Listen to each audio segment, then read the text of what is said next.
Todos os elementos clássicos que também são encontrados em encontros com entidades não humanas e em casos ufológicos. E o resultado é que todos entravam em uma espécie de transe simultâneo, com alteração nos batimentos cardíacos, ausência de reflexo ocular e total insensibilidade a estímulos externos.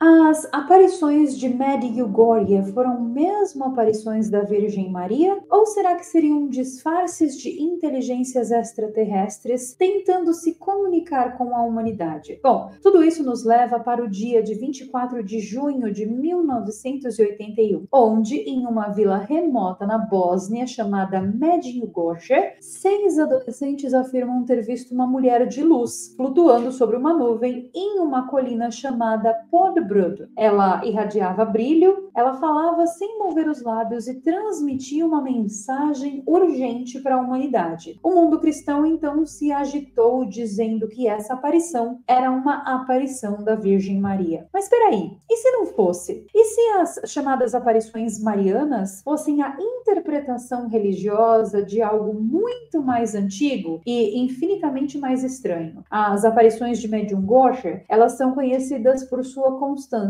Elas acontecem milhares de vezes ao longo das décadas, algumas em público, outras em sessões privadas com os videntes. Mas o que poucos sabem é que desde o início há relatos paralelos de fenômenos aéreos que se alinham com essas aparições. Moradores falam de luzes no céu, objetos metálicos voando em silêncio absoluto, explosões luminosas que deixam rastros no ar, tudo ao redor da colina sagrada. Algumas testemunhas relatam ver esferas translúcidas pairando sobre a área, minutos antes das aparições começarem. E o mais bizarro de tudo é que algumas dessas luzes reagiram à presença humana. Elas sobem, elas mudam de cor e elas desaparecem em velocidades absurdas. A própria descrição da Virgem em Medjugorje é altamente simbólica e anômala. Ela é uma figura feminina com traços não específicos, sempre cercadas de um brilho quase que bioluminescente que aparece de forma súbita e, em alguns casos, com um som metálico no ar e cheiro de ozônio, que é o tipo um cheiro estranho, cheiro de pneu queimado. Todos os elementos clássicos que também são encontrados em encontros com entidades não humanas e em casos ufológicos. Em 1984, uma comissão científica enviada ao local fez exames nos videntes durante essas aparições. E o resultado é que todos entravam em uma espécie de transe simultâneo, com alteração nos batimentos cardíacos, ausência de reflexo ocular e total insensibilidade a estímulos externos. E os médicos afirmaram, entre aspas, eles estão respondendo a uma fonte de comunicação que não conseguimos detectar. Mas talvez o detalhe mais intrigante dessa história seja o conteúdo dessas mensagens. São alertas sobre catástrofes globais, manipulação da verdade, crises espirituais, controle em massa, temas que parecem também mensagens supostamente canalizadas por contatos extraterrestres. Então, será que tudo isso é uma imensa coincidência? Bom, há quem diga que essas aparições de Medjugorje são, na verdade, parte de um fenômeno muito mais antigo, um programa de interferência que se adapta à forma de cultura no momento histórico. Então, antigamente eles apareciam como anjos, agora estão aparecendo como santos e, posteriormente, aparecerão como extraterrestres. A forma muda, mas a inteligência por trás parece a mesma. A igreja ainda não reconheceu oficialmente as aparições como autênticas e talvez nunca reconheça, porque aceitar Medjugorje é aceitar algo que está se comunicando conosco disfarçado de fé. Ou melhor, usando a fé como linguagem. E se for assim, nós temos que nos perguntar quem ou o que está por trás dessas luzes. E principalmente, por que essa luz ainda está nos observando?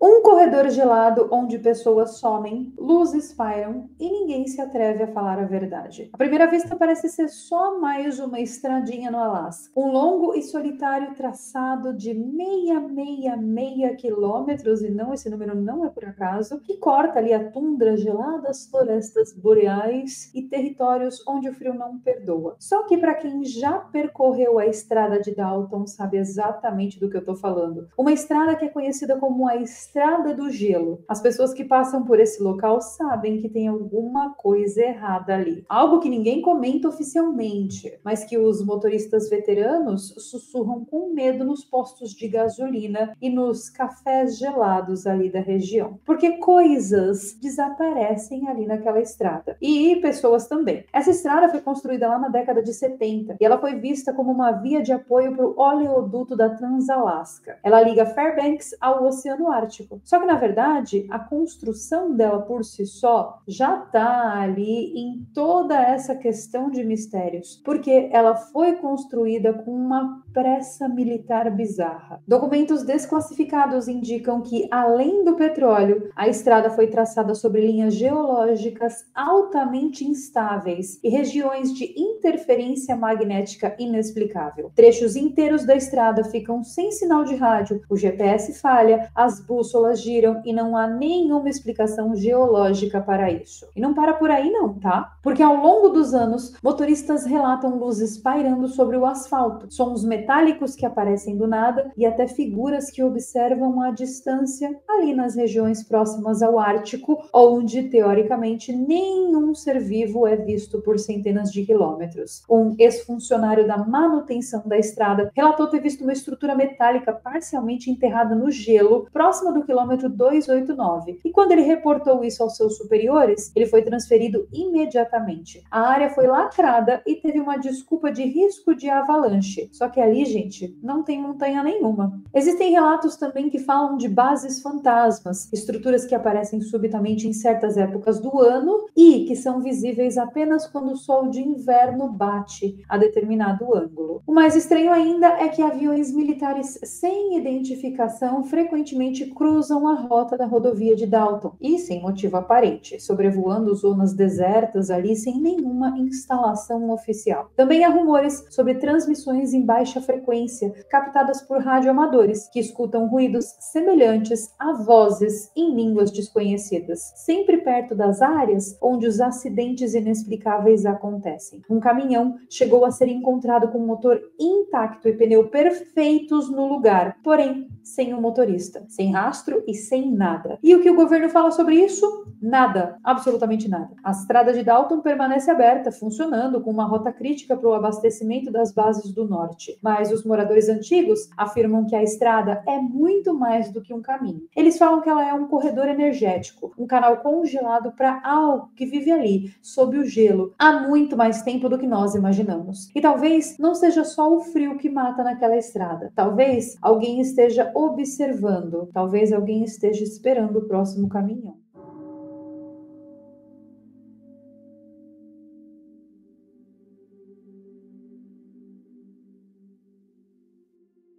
Alguma vez você já ouviu falar do Codex Gigas, que também é conhecido como a Bíblia do Diabo e considerado por muitos o livro mais amaldiçoado do planeta? Imagine você um livro tão grande, mas tão grande, que é preciso 2 homens para carregá-lo. Um manuscrito com quase 1 metro de altura, encadernado em couro e escrito à mão. E, obviamente, escrito por apenas uma única pessoa. Mas o que realmente nos causa arrepio não é o seu tamanho, mas sim a sua origem, porque ele foi criado lá no século XIII, em um mosteiro beneditino, no local onde hoje é a República Tcheca. E oficialmente ele contém a Bíblia completa, textos médicos, calendários e até exorcismos. Mas no centro do livro, literalmente no meio do manuscrito, existe uma ilustração gigantesca do próprio diabo. Essa ilustração ocupa a página inteira e ele tem garras, chifres e uma língua azul. Só que essa Bíblia, tal Bíblia aí, ela não tem nenhuma imagem de Cristo ou de Deus que ocupa um destaque tão grande quanto essa outra imagem aí do tinhoso. A lenda diz que o livro foi escrito em uma única noite por um monge condenado à morte, acusado de quebrar seus votos. Para escapar da execução, ele prometeu escrever em uma única madrugada o maior compêndio de conhecimento da humanidade. Quando ele percebeu que a tarefa era impossível, ele fez um pacto, não com Deus, mas sim com o diabo. E assim, a obra foi concluída misteriosamente sem erros, com uma caligrafia perfeitamente constante da primeira até a última página, e é aqui que tudo começa a ficar estranho. Estudos modernos confirmam que o livro parece ter sido escrito por uma única pessoa, com caligrafia uniforme e sem sinais de envelhecimento no estilo da letra. Isso desafia toda a lógica, porque o braço vai cansando, né, gente? E também levaria mais de 20 anos para escrever tudo aquilo. E ainda assim, não há correções e não há rasuras. O Códex passou por mãos poderosas, por reis, imperadores, inquisitores, e onde quer que ele fosse, as tragédias aconteciam. Ele foi saqueado durante a Guerra dos 30 Anos pelos suecos e levado para Estocolmo. E no caminho, o castelo onde ele estava armazenado pegou fogo espontaneamente. E o manuscrito foi jogado pela janela para salvá-lo. Ou seja, coincidência ou será mais uma obra do tinhoso? Bom, os pesquisadores que estudaram o Códex de perto relatam sensações de angústia intensa, pesadelos recorrentes e, em um caso, até um colapso nervoso. Câmeras de segurança do museu onde ele está hoje, ou seja, a Biblioteca Nacional da Suécia, captam interferências frequentes no sistema apenas quando os visitantes se aproximam da página do diabão lá. E em 2015, a biblioteca ficou misteriosamente sem energia elétrica por 6 minutos, justo durante uma exibição especial do Códex. Alguns estudiosos do oculto afirmam que o livro contém códigos encriptados e que ele tem o poder de invocar entidades ou abrir portais de comunicação com o tal do outro lado.